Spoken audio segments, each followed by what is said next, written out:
Welcome to pairing a GoDirect wireless sensor. Pairing is a process where the TI Bluetooth adapter listens for any Vernier Science GoDirect sensors that are in the vicinity.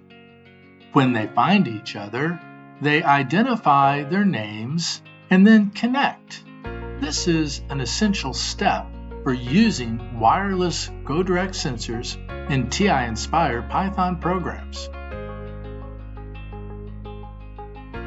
To pair a sensor on your TI Nspire, let's add a new Python program. I'll call this one Pair.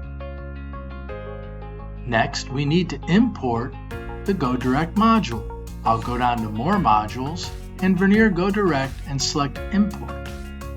Next, I'll add a method from the Setup menu called Configure. Now let's just run this program. The QR code for this playlist is displayed for help. Then you're prompted for the ID of the sensor.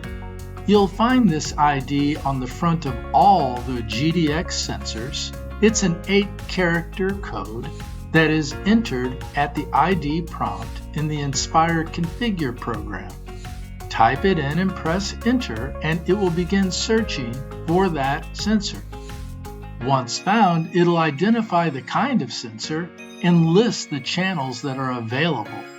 Select the channels that you want. Next, press Enter, and those channels will be listed, starting in numeric order of 1 through a maximum of 4 channels. You'll use these channel numbers in your Python program. Next, a 10-second identification of the sensor will occur. Now you're all finished. Happy coding!